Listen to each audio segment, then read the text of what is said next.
Bonjour tout le monde. Bon, donc Myriama est absente, bon, elle s'excuse, elle est en visite. J'ai la lourde tâche de présenter ce qu'elle a fait. Bon, j'espère que je ne vais pas lui faire honte. Je suis Maran Toyan, bon, formateur à l'ESP numérique. Bon. Voilà. Donc on va commencer par jeter le cadre et le contexte. Dans le cadre donc, de l'intégration du numérique dans la spécialité à l'ESP, enfin pour les étudiants de l'ESP, où la maquette prévoit 6 heures dans ce TD. Et dans cette formation, bon, on a 70 étudiants, hein, bon, enfin, il ne faut pas oublier, qui sont répartis en 2 grands groupes de 35 et qui sont répartis donc dans 2 petits groupes ou sous-groupes. Hein, enfin, bon.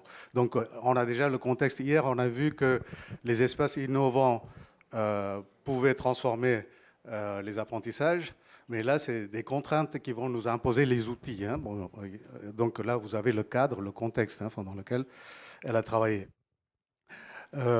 Pour les objectifs, bon, ce sont des objectifs relativement classiques. Hein. Bon, c'est accéder à une culture numérique pour les étudiants, bien sûr, utiliser les outils numériques et créer des supports pédagogiques et enfin concevoir des scénarios exploitables. Hein. Et tout cela, ça se faisait donc dans le cadre des travaux dirigés. Les étapes de cette séance ou de cette formation étaient avant tout la mise en situation et l'apprentissage donc des outils numériques. Hein. Bon, donc, vous savez que c'était juste 6 heures, donc on ne pouvait pas se concentrer sur des outils très complexes. Ce qui fait que bon, les outils qui ont été choisis, c'est le Book Creator, PlanteNet et des lecteurs de QR code sur tablette et smartphone. Et puis après, il y avait une période pour analyser les outils et identifier la posture professionnelle des étudiants. Les 2 sous-groupes, donc, bon, on les appellera des ateliers A et B.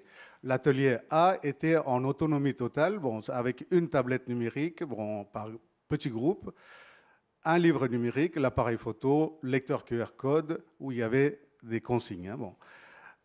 L'objectif qu'on avait fixé donc pour cet atelier, c'était de réaliser un herbier numérique. Identifier le nom d'un végétal, prendre en photo la feuille ou la fleur, ça dépendait, complété par des informations, donc le nom scientifique, la localisation et son utilisation. Hein. Bon. Bien sûr, il y avait l'œuvre classique qui était de légender la feuille ou l'organe photographié. Plus loin, bon, donc il fallait qu'il garde quand même une trace écrite sous un format numérique. Hein. Bon. Voilà, donc vous voyez, bon, l'activité est relativement classique. Hein. Bon, enfin, bon, il n'y a rien de très révolutionnaire là-dedans.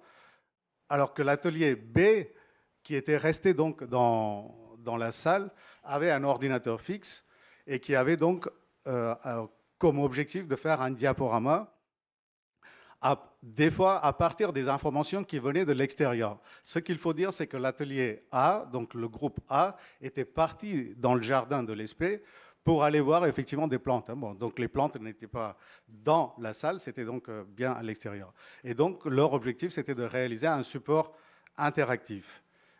Il y a donc un début de collaboration à distance, hein, déjà. Bon. Alors, le travail de l'atelier B était sûrement moins intéressant que le travail de l'atelier A. Hein, bon. Après, il y avait donc une période de mise en commun. Enfin, bien sûr, enfin, ils font la synthèse, ils réalisent donc l'œuvre.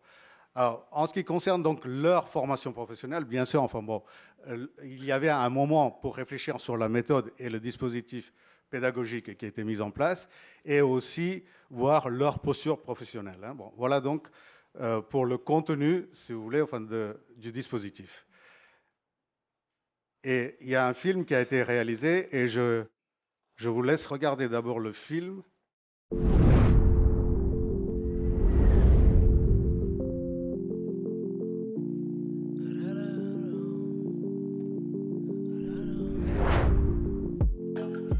Le format proposé pour cette formation vise 2 objectifs ici.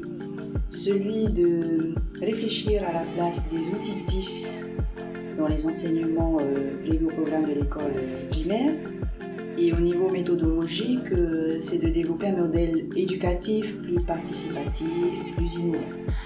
Donc, deux activités sont proposées aux étudiants de l'ESP. La première activité se passe en salle informatique et la deuxième activité se passe dans les jardins de l'ESP. Donc, dans les jardins de l'ESP, l'activité est effectuée par les étudiants à l'extérieur et nécessite l'utilisation de la tablette tactile, dont l'objectif est de créer un herbier numérique.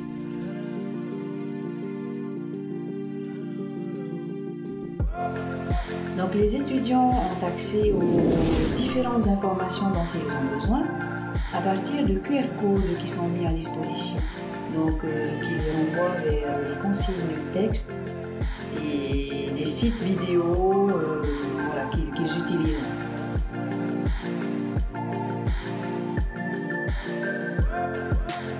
Alors, dans un premier temps, nous avons pris la tablette que madame nous a passée et nous sommes allés dans le jardin de l'ESP pour prendre en photo plusieurs végétaux. Identifier des plantes et puis voilà.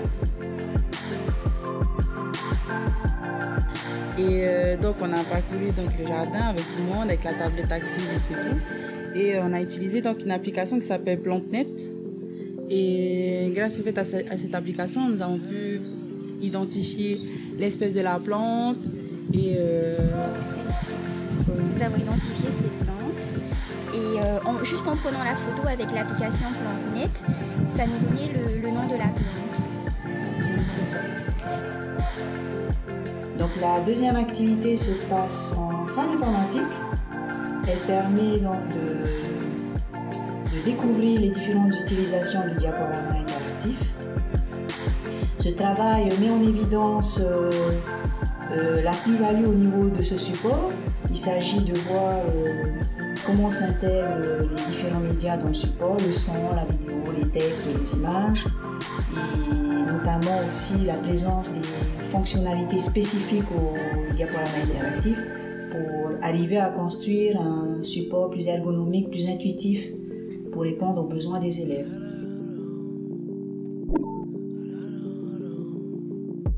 C'est la première fois que je fais une diaporama interactive et j'ai trouvé ça en fait c'est à la portée de tous, très simple pour le montage et je trouve ça particulièrement génial parce que moi personnellement j'adore ce genre de travailler sur des diapos interactifs, ça fait un peu ambiance jeu vidéo, voilà, sans vouloir un peu exagérer mais je trouve ça vraiment sympa et je pense que les enfants, les élèves vont adorer de travailler dessus. Donc pour les étudiants en Master 2 MEF 1 qui se préparent au concours de recrutement des professeurs des écoles, cela a deux intérêts. C'est d'envisager une pratique plus participative, plus interactive, mais aussi d'intégrer le numérique dans leur pratique de classe. Voilà.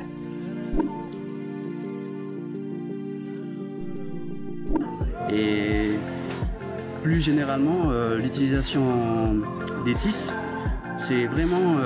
moi, je suis issu d'une génération où, dès tout petit, je touchais aux consoles de jeux vidéo, caméras et compagnie. Et je trouve très regrettable qu'on n'utilisait pas assez souvent, ne serait-ce moi à mon niveau, bon, déjà au lycée, on en parlait juste un petit peu, quoi, on ne pratiquait pas assez. Et je pense qu'aujourd'hui, avec les outils comme l'iPad, qui est très facile d'utilisation, il y a possibilité de faire beaucoup d'activités avec les enfants en classe et c'est super intéressant aussi bien pour l'enseignant parce que finalement ce sont des activités qui peuvent être assez simples à mettre en place et les enfants ils vont adorer travailler là-dessus.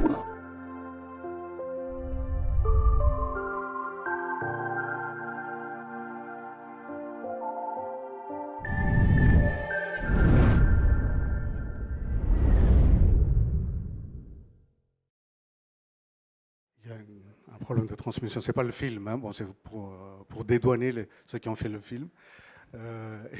Et deuxièmement, enfin, bon, je voudrais conclure quand même cet exposé en vous racontant l'anecdote suivante. C'est quelques temps après, j'ai croisé un de ces étudiants,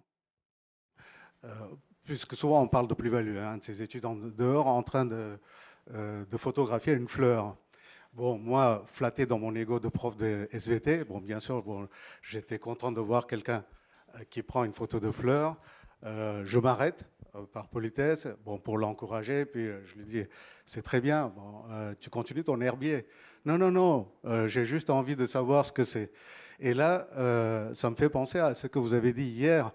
Euh, quelque part, enfin bon, pour lui, désormais, la fleur ne décline pas que sa couleur, ne décline pas que sa forme, sa texture, son parfum, mais aussi son nom, son identité scientifique. C'est quelque part enfin, la perception du monde qui est en train de changer pour lui. Hein, bon. Et je voulais quand même le dire. Hein, bon. Voilà. Merci.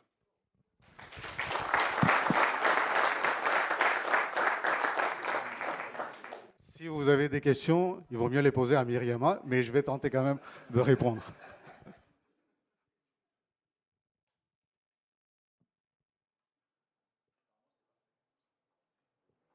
Merci. Pas de questions ?